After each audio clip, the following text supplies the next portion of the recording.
अस्सलामु अलैकुम वरहमतुल्लाहि वबरकातुहू। रब्बि इश्रह ली सदरी व यस्सिर ली अमरी वहलुल उक़दतम मिन लिसानी यफ़क़हू क़ौली रब्बना ज़िदना इल्मा। अल्लाहुम्मा फ़क़्हिना फ़िद्दीन। अल्लाहुम्मा अरिनल हक़्क़ हक़्क़न वरज़ुक़ना इत्तिबाअहू व अरिनल बातिला बातिलन वरज़ुक़ना इज्तिनाबा। सूरतुल अल-अराफ़ आयत नंबर 174 आयत तक हम पढ़ चुके।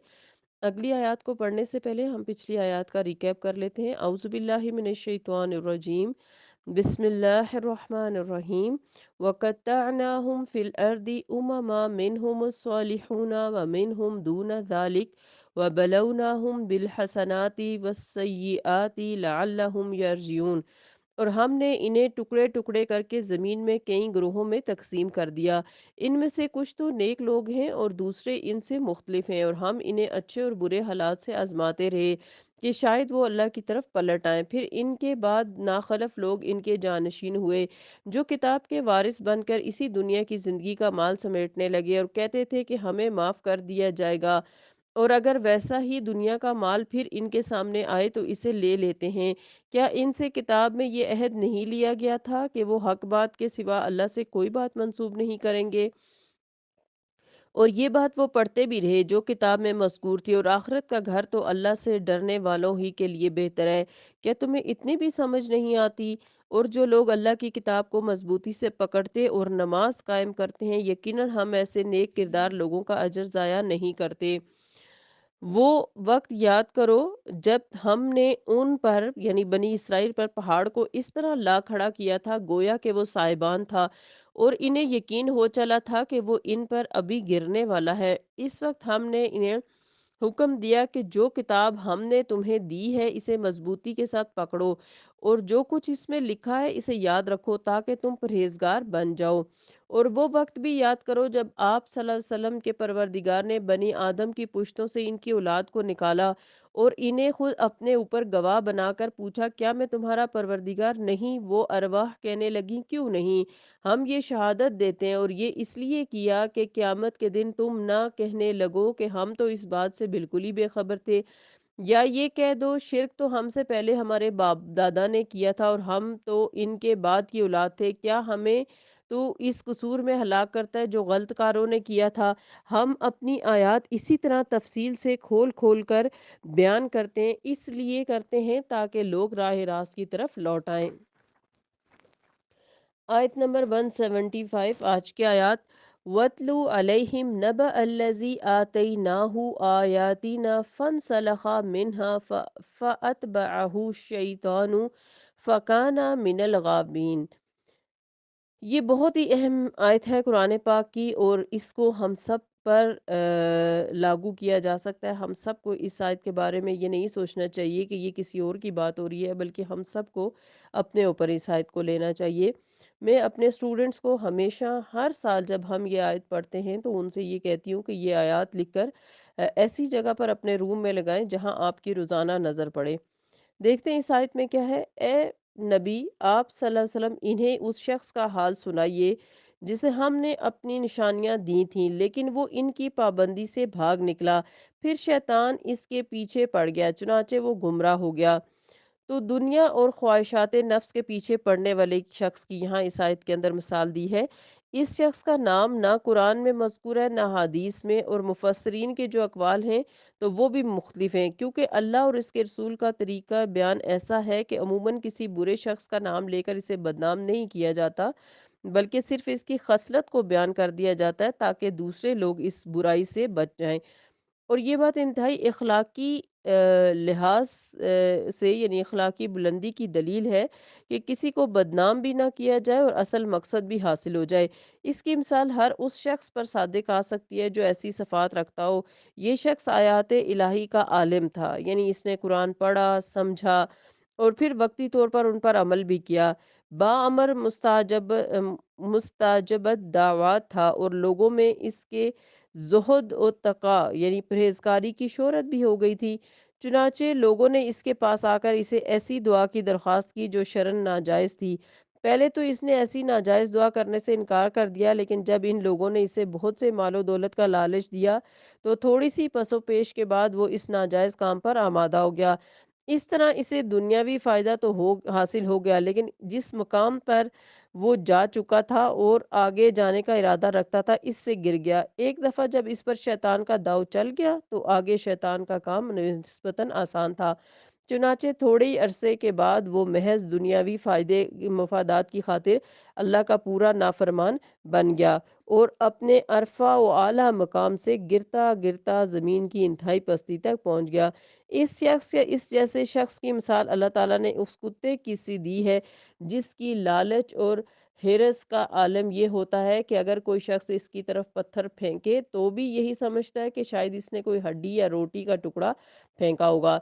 फिर वो इसे नोचता और एक बार ज़रूर मुंह में लेता है।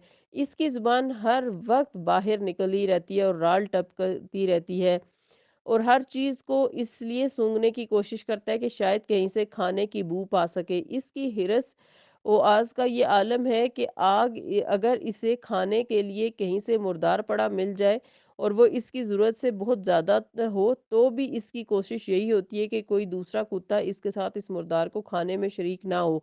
और ये मिसाल इन दुनिया के कुत्तों पर रास आती है, जो अपनी ख्वाहिशात और दुनियावी मफादात की खातिर अपनी अच्छी से अच्छी कदरों को कुर्बान कर देने पर तैयार हो जाते हैं। तो जैसे कि मैंने कहा था, बड़ी ही सख्त मिसाल है। आयत नंबर 176, वलौ शिअना लरफ़अनाहु बिहा वलाकिन्नहु अख़लदा इलल अर्दि वत्तबअ हवाहु फमसलुहु मसलि कमसलिल कल्बि इन तहमिल अलैहि यलहस औ तत्रुकहु यलहस ज़ालिका मसलुल कौमिल्लज़ीना कज़्ज़बू बिआयातिना फ़क़्सुसिल क़ससा लअल्लहुम यतफ़क्करून। और अगर हम चाहते तो इन निशानियों से इनके इसके दर्जात को बुलंद कर देते, मगर वो तो पस्ती की तरफ झुक गया और अपनी ख्वाहिशात के पीछे लग गया। ऐसे शख्स की मिसाल कुत्ते की सी है कि अगर तू इस पर हमला करे तो भी हाँफता है और ना करे तो भी हाँफता है। ये उन लोगों की मिसाल है जिन्होंने हमारी आयत को जुटला दिया। आप ऐसे किस्से इनसे बयान करते रहिए ताकि ये लोग कुछ गौर व फिक्र करते रहें। इन अल्फाज में अल्लाह ताला ने कुत्ते की दो हालतें बयान फरमाई हैं, एक इज़्तिरारी, दूसरा इख्तियारी। यानी हर हाल में वो ज़ुबान मुंह से बाहर निकाले रखता है और हाँफता रहता है। दुनिया के कुत्ते की भी यही कैफियत होती है। एक दफ़ा जो शैतान के फंदे में आ गया तो फिर इसकी हालत ही ये हो जाती है और उसे कोई मजबूरी हो या ना हो, बहरहाल वो दुनिया के तमा की तरफ लपकता है और हराम और हलाल या जायज़ और नाजायज़ की तमीज़ इससे ख़त्म हो जाती है। बाज़ मुफस्सिरीन ने तौरात के हवाले से लिखा है कि इस आयत का रुए सुखन बलम बिन बाऊरा की तरफ है। ये शख्स बड़ा आबिद, ज़ाहिद और मुस्तजाबुद दावत था। यानी इसकी दुआएं कबूल होती थी। जब सईदना मूसा अलैहिस्सलाम और बनी इसराइल मूबाब के मैदानों में शहर यरहू अरीहा के मकाम में उतरे, तो उस वक्त बलक बिन सफूर आबियों का बादशाह था। शिकस्त के खौफ से इसने बलम के पास कासिद भेजे कि वो आकर इन पर बददुआ करे। पहले तो इसने इनकार किया, मगर लालच में पड़कर आखिरकार वो आने पर राजी हो गया। बलम बलक के पास गया और एक पहाड़ पर चढ़कर बनी इसराइल को देखा, तो बनी इसराइल के हक में लानत के बजाय बेसाख्ता कलमात बरकत निकल गए। तो रात किताब अदद बाब 23 और 24 में ये मज़कूर है। मगर चूँकि इसका इरादा बदवा का था, लिहाज़ा अल्लाह ताला ने इसे जो करामात और बरक़ात दी थी, सब इससे वापस ले ली।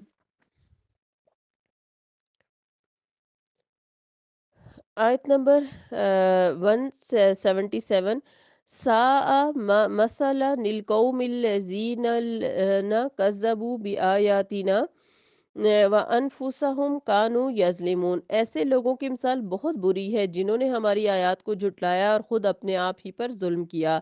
आयत नंबर 178, मन यहदिल्लाहु फहुवल मुहतदी व मन युज़लिल फ़उलाइका हुमुल खासिरून। अल्लाह जिसे हदायत दे वही हदायत पा सकता है और जिसे वो गुमराह करे ऐसे ही लोग नुकसान उठाने वाले हैं। इल्म गुमराही का सबब भी बन सकता है, यानी इंसान को इसका इल्म और फजल सिर्फ इस सूरत में फ़ायदा दे सकता है जबकि अल्लाह की तरफ से इस इल्म पर अमल करने की तौफीक भी नसीब हो। लिहाजा किसी शख्स को अपनी इल्मी काबिलियत और फजीलत पर नाजा नहीं होना चाहिए, फ़ख्र नहीं करना चाहिए, बल्कि अक्ल की कजरवी से बचने और सीधी राह पर चलने की तौफीक के लिए अल्लाह से दुआएं करते रहना चाहिए, क्योंकि शैतान इल्म की राह से भी इंसानों को गुमराह कर सकता है, जिसकी दलील ये है कि सब गुमराह फिरकों के कायदीन अमूमन ज़हीन और फ़तीन और आलिम लोग ही हुआ करते हैं। इसलिए इंसान को कभी ये नहीं सोचना चाहिए कि मैं बहुत बड़ा आलिम हूँ, बहुत पढ़ लिख गया हूँ, तो मुझसे तो कोई गलती हो नहीं सकती या मैं कभी गलत नहीं हो सकता, और अपनी गलत राय पे इंसान अपनी अना और ज़िद की खातिर डट जाए। तो इस चीज़ से बचना चाहिए, क्योंकि शैतान का वार हर तरफ से आता है। अ, तो इस आयत के अंदर जो है हमारे लिए सीखने की क्या बात है कि अगर अल्लाह ताला ने किसी को अपना दीन दिया, दीन का इल्म दिया, उस दीन के इल्म के ज़रिए अगर किसी के अंदर तकवा, परहेज़गारी आ गई और वो नेक बन गया, और फिर वो उसी पर अगर डटा रहा, साबित कदम रहा, तो अल्लाह ताला उससे इन्हीं कुरान की आयत के ज़रिए से बुलंदी अता फ़रमाएँगे, इज़्ज़त अता फ़रमाएँगे, कामयाबी इस दुनिया में भी और आखिरत में भी। लेकिन अगर कोई शख्स दुनियावी फ़ायदों की खातिर जो है वो दीन का लिबादा तो ओढ़े रहे, लेकिन अंदर से हर वो काम करे जिससे वो दुनिया का फ़ायदा हो और अल्लाह की नाफरमानी हो, तो उसकी मिसाल यहाँ कुत्ते से दी गई है कि जैसे कुत्ता को हर चीज़ अपने खाने की लगती है और वो हर चीज़ की तरफ लालच के मारे लपकता है, ऐसे ही ऐसा शख्स जो बज़ाहिर दीन का लिबादा ओढ़ा होता है लेकिन अंदर से वो अल्लाह का नाफरमान बन चुका होता है, वो भी हर तरफ लालच की नज़र से देखता है और उसे फिर अपनी आखिरत की फ़िक्र नहीं रहती। तो आप सोचिए कि कितनी बड़ी मिसाल है जो अल्लाह ताला ने एक एक आलिम की मिसाल, जो गुमराह हो जाए उसकी मिसाल कुत्ते से दी है। तो इसलिए हम सब जो दीन पढ़ने वाले लोग हैं, समझने वाले लोग हैं और किसी हद तक अमल भी शुरू कर चुके हैं और दीन को फैला भी रहे हैं, और जो दीन सीखने जा रहे हैं, जैसे कि हम सभी दीन सीख रहे हैं, तो हम सबको हमेशा अपने अमाल पर गौर करना चाहिए कि कोई ऐसी चीज़ हमारी ज़िंदगी में शामिल ना हो जाए कि जो अल्लाह की नाफरमानी का बायस हो और हमारे लिए खसारे का बायस हो। तो जैसे कि अभी मैंने तफसीर में पढ़ा भी कि हमें दुआएं मांगनी चाहिए अल्लाह ताला से, अल्लाहुम्महदिनी व सद्दिदनी, अल्लाह मुझे हदायत दे और मुझे सीधा रख, क्योंकि हमें हर लम्हे शैतान से बचना है और अपने आप को सीधे रखने की कोशिश करनी है। और बहुत खौफ आता है जब भी मैं ये आयत पढ़ती हूँ कि अल्लाह ना करे कि हम दुनिया की खातिर जो है वो अल्लाह ताला को नाराज़ कर दें। अगली आयत की तरफ चलते हैं, आयत 179, वलकद ज़रअना ली जहन्नम कसीरम मिनल जिन्नि वल इंसी लहुम कुलूबुन ला यफ़क़हूना बिहा वलहुम आयुनुन ला युबसिरूना बिहा वलहुम अज़ानुन ला यस्मऊना बिहा उलाइका कल अनआमी बल हुम अज़ल्लु उलाइका हुमुल गाफिलून। आप देखें फिर एक सख्त आयत है। अल्लाह फरमा रहे हैं बहुत से ऐसे जिन और इंसान हैं जिन्हें हमने जहन्नुम ही के लिए पैदा किया है। इनके दिल तो हैं मगर इनके ज़रिए से हक बात को समझते नहीं हैं। आँखें तो हैं लेकिन इनसे देखते नहीं हैं यानी हक को, और कान हैं लेकिन इनसे सुनते नहीं। ऐसे लोग चौपायों यानी मवेशी जानवरों की तरह हैं, बल्कि इनसे भी गए गुज़रे, और यही लोग गफलत में पड़े हुए हैं। तो जिन्नों और इंसानों की अक्सरियत जहन्नम में क्यों जाएगी? पहली बात जो यहाँ पर आयत के अंदर बताई गई, यानी जिन्नों और इंसानों को हमने दिल और दिमाग इसलिए दिए थे कि वो गौर व फिक्र से काम लें, आँखें इसलिए दी थीं कि इनसे अल्लाह की निशानियों को देखें, और कान इसलिए दिए थे कि इनसे अल्लाह का कलाम और हक की बात सुनें। लेकिन इनमें अक्सरियत ऐसी थी जिसने अल्लाह की इन अता करदा नेमतों को सही तौर पर इस्तेमाल न किया और इनसे इतना ही काम लिया जितना हैवान लेते हैं, और गुमराह हो गए, जिसके नतीजे में इन्हें जहन्नुम में दाखिल किया जाएगा। ये पहले भी बताया जा चुका है कि असबाब को इख्तियार करना इंसान के अपने इख्तियार में है, और इसी इख्तियार के एवज इन्हें जजा या सज़ा मिलेगी, रहे इन असबाब के नताइज, तो इन नताइज पर सिर्फ अल्लाह का इख्तियार है। मसलन अगर अल्लाह चाहे तो इसे जहन्नुम में दाखिल होने वाली अक्सरियत में से किसी को भी माफ़ कर सकता है। लिहाजा इन असबाब की निस्बत करने वालों की तरफ भी हो सकती है, क्योंकि इन्होंने ऐसे असबाब इख्तियार किए थे, और अल्लाह ताला की तरफ भी क्योंकि निस्बत हो सकती है, क्योंकि अल्लाह खालिक है। इस आयत का ये मतलब हरगिज़ नहीं कि अल्लाह ने जिन्नों और इंसानों को पैदा करते वक़्त ये ठान ली थी कि इनकी अक्सरियत को जहन्नुम में दाखिल करना है। بلکہ اللہ کا تو جنوں اور انسانوں کی پیدائش سے مقصد یہ ہے کہ وہ اس کی یعنی اللہ کی عبادت کریں۔ اور جیسے ہم پہلے بھی پڑھ چکے کہ عبادت کا مطلب صرف نماز، روزہ، زکوٰۃ نہیں، بلکہ زندگی کے ہر پہلو میں اللہ تعالیٰ کی فرما برداری اصل میں اس کی عبادت ہے۔ تو اس آیت سے بظاہر یہ شبہ ہونے لگتا ہے کہ جب اللہ نے جنوں اور انسانوں کی اکثریت یا کثیر تعداد کو پیدا ہی جہنم کے لیے کیا ہے، تو ان میں جنوں اور انسانوں کا قصور کیا ہے؟ تو اس شبے کے ازالے کے لیے اسی صورت کی آیت نمبر 24 میں بھی ہم نے پڑھا تھا کہ اللہ تعالیٰ نے انسان کو جو ہے وہ یہ اختیارات جب دیے تو اللہ تعالیٰ نے ساتھ ساتھ انسان کو سمجھ بھی دی، صحیح اور غلط بھی دکھا دیا کہ کیا صحیح ہے اور کیا غلط ہے، اور اس کے حساب سے یعنی تم اپنا معاملہ کرو کہ یعنی صحیح کو پہچان کر اور غلط کو پہچان کر اسباب کو اختیار کرو۔ جیسے کہ ہم نے پڑھا تھا کہ ابلیس اور آدم کا اس لیے ابلیس آدم کا اس لیے دشمن بن گیا کہ اس کی آزمائش کا جس میں وہ سخت ناکام رہا سبب آدم بنے تھے، اور آدم اس لیے ابلیس کے دشمن بنے کہ اس نے مکر و فریب سے سبز باغ دکھا کر جھوٹی قسمیں کھا کر آدم کو جو ہے وہ بہکا دیا تھا، اور اس لیے یہ دونوں ایک دوسرے کے دشمن بنے۔ اسی طرح کے سوالات قرآن پاک میں اور بھی کئی مقامات پر آتے ہیں، جیسے کہ اللہ نے فرمایا ایک مقام پر کہ ہم نے جنوں اور انسانوں کی اکثریت کو جہنم کے لیے پیدا کیا ہے۔ یہاں بھی یہ سوال پیدا ہوتا ہے کہ جب جنوں اور انسانوں کی اکثریت کو پیدا ہی جہنم کے لیے کیا گیا تو پھر اس میں جنوں اور انسانوں کا قصور کیا ہے؟ اسی طرح صحیح حدیث میں بھی یہ مضمون بکثرت ہے کہ مثلا جب بچہ ماں کے پیٹ میں ہوتا ہے تو روح پھونکی جاتی ہے، تو ساتھ ہی فرشتہ یہ بھی لکھ دیتا ہے کہ یہ شخص جنتی ہوگا یا جہنمی۔ ایسے مقامات کتاب و سنت میں بے شمار ہیں جہاں انسان یہ سوچتا ہے کہ ہم تو قدرت کے ہاتھ میں محض کھلونے ہیں، مشیت تو اللہ کی پوری ہوتی ہے، پھر ہمیں سزا کیوں ملے گی؟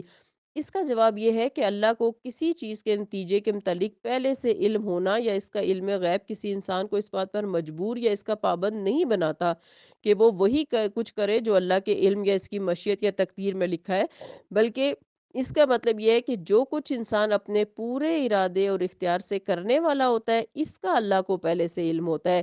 اس بات کو ہم یہاں ایک مثال سے سمجھائیں گے کہ ایک بادشاہ اپنی اہم کام میں اکثر اپنے درباری نجومی سے مشورہ لیا کرتا تھا۔ نجومی اسے سیاروں کی چال کے زائچے تیار کر کے غیب کے متعلق مطلع کرتا تھا۔ نجومی کی یہ خبریں کبھی درست ثابت ہوتی اور کبھی غلط ثابت ہوتی۔ ایک دفعہ بادشاہ اس نجومی سے خفا ہو گیا اور وہ اس نجومی کو کسی بہانے سزا دینے کے متعلق سوچنے لگا۔ اسے ایک دم ایک خیال آیا اور اس نے ایک ایسا کمرہ بنانے کا حکم دیا جس کے چاروں طرف دروازے ہوں۔ جب ایسا کمرہ تیار ہو گیا تو اس نے نجومی کو بلا کر کہا میں اس کمرے میں داخل ہونے والا ہوں، تم حساب لگا کر بتاؤ کہ میں اس کمرے میں کون سی سمت والے دروازے سے باہر نکلوں گا۔ نجومی کو بھی بادشاہ کی خفگی کا علم تھا اور وہ سمجھتا تھا کہ یہ سوال دراصل اس کی زندگی اور موت کا سوال ہے، چنانچہ اس نے کہا کہ سوال کا جواب تو میں دے دوں گا، لیکن میری شرط یہ ہے کہ میں اس سوال کا جواب لکھ کر آپ کے کسی بااعتماد وزیر کے پاس سر بمہر کر کے امانت رکھ دیتا ہوں۔ آپ یہ جواب اس وقت دیکھیں گے جب آپ کمرے سے باہر نکل آئیں۔ بادشاہ نے اس شرط کو منظور کر لیا۔ نجومی نے سوال کا جواب لکھ کر سر بمہر کر کے وزیر کے حوالے کر دیا۔ تو بادشاہ نے اپنے معمار کو بلا کر کہا کہ میں اس کمرے میں داخل ہوتا ہوں، اس کے چاروں دروازے لاک کر دینا اور مجھے چھت پھاڑ کر اور سیڑھی لگا کر اوپر سے نکال لانا۔ چنانچہ ایسا ہی کیا گیا۔ باہر آ کر بادشاہ نے نجومی کا جواب طلب کیا جو سب کے سامنے پڑھا گیا۔ اس میں لکھا تھا کہ بادشاہ کسی بھی دروازے سے نہیں بلکہ چھت پھاڑ کر باہر نکلیں گے۔ بادشاہ یہ جواب سن کر حیران رہ گیا اور نجومی اس کے عتاب سے بچ گیا۔ اب دیکھیں کہ نجومی کی پہلے سے لکھی ہوئی تحریر نے بادشاہ کو ہرگز اس بات پہ مجبور نہیں کیا کہ وہ چھت پھاڑ کر باہر نکلے، بلکہ وہ اس کام میں مکمل طور پر آزاد اور بااختیار تھا۔ بالکل یہی صورت ان مسائل کی ہے جن کا اوپر ذکر ہوا ہے کہ انسان جو کچھ کرتا ہے مکمل طور پر اپنے ارادے اور اختیار سے کرتا ہے، اسی بنا پر اسے سزا اور جزا ملے گی۔ رہی پیشگی لکھنے یعنی پہلے لکھنے والی بات یا تقدیر کی بات، تو یہ چیز اسے مجبور سمجھنے پر دلیل نہیں بن سکتی، بلکہ یہ بات تو اللہ کے علم کی وسعت کی دلیل ہے۔ یعنی اللہ پہلے سے جانتا ہے کہ کون سا انسان جو ہے وہ اللہ تعالیٰ کے اسباب کو اختیار کر کے جنت کے راستے پہ چل پڑے گا، اور کون سا انسان اللہ کے دیے ہوئے اسباب کو اختیار کر کے جہنم کے راستے پر چل پڑے گا۔ تو اس لیے ہمیں ہمیشہ راستے پر چلنا چاہیے تاکہ ہم اچھی تقدیر کو پا سکیں۔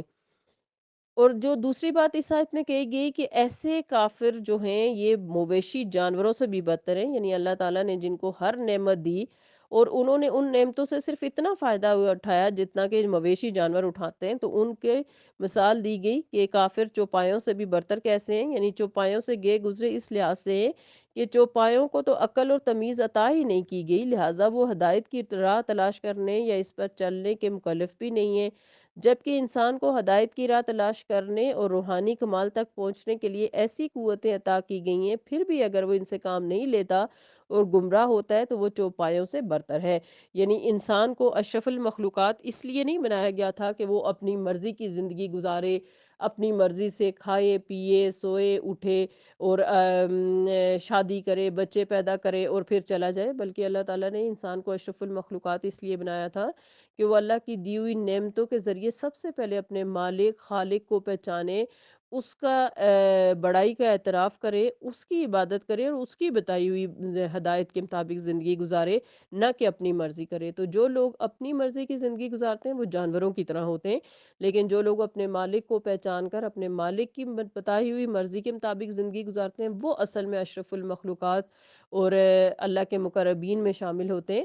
اللہ تعالی ہم سب کو قرآن پاک کو مکمل طرح سے سمجھنے کی توفیق دے۔ تو انشاءاللہ سورہ واقعہ کے اندر بھی ہم ان 3 گروہوں کے بارے میں پڑھیں گے جو اصحاب الشمال، اصحاب الیمین اور اصحاب الشمال اور مقربون الاولون ہیں۔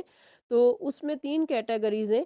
ایک یہ کہ جو اللہ کے مقرب بندے ہوتے ہیں، اللہ کے مقرب بندے وہ ہوتے ہیں جو صرف فرائض کے لحاظ سے نہیں جیتے کہ بس نماز فرض ہے ہم نے پڑھ لی، 30 روزے فرض ہے ہم نے رکھ لیے، زکوٰۃ فرض ہے ہم نے دے دی، بلکہ مقربین وہ ہوتے ہیں جو اللہ تعالیٰ کے قریب ہونے کے لیے ہر راستہ تلاش کرتے ہیں، ہر وہ راستہ اور ہر وہ اسباب اختیار کرتے ہیں جس سے وہ اللہ تعالیٰ کے قریب ہو سکیں، اور اللہ کی خوشی کے لیے وہ ہر چیز اور ہر قربانی خوشی سے کرتے ہیں۔ اور اصحاب الیمین یعنی دائیں ہاتھ والے وہ ہیں جو کہ اللہ تعالیٰ کی فرما برداری کرتے ہیں جہاں انہیں پتہ چلے، اور اصحاب الشمال وہ ہوں گے جنہوں نے اپنی مرضی کی زندگی جی، جن کے بارے میں یہاں پر کہا جا رہا ہے بائیں ہاتھ والے وہ ہوں گے جو جانوروں کی سطح پر جئیں گے اور جانوروں کی طرح اپنی مرضی کی زندگی گزار کر چلے جائیں گے۔ اللہ تعالیٰ ہم سب کو اپنے فرما بردار ذاکر شاکر بندوں میں شامل فرمائے اور اپنے دین کی بہترین سمجھ عطا فرمائے اور اس پر عمل کرنے کی توفیق عطا فرمائے۔ اللہ تعالیٰ ہمیں اپنے دین پر ثابت قدم رکھے اور ہمیں حسن الخاتمہ عطا فرمائے۔ اللہم انا نسألک الحسن الخاتمہ، اللہم ثبت بکلمہ لا الہ الا اللہ عند الموت، آمین۔ سبحانک اللہم و بحمدک نشہد ان لا الہ الا انت نستغفرک و نتوب الیک۔ السلام علیکم ورحمۃ اللہ وبرکاتہ۔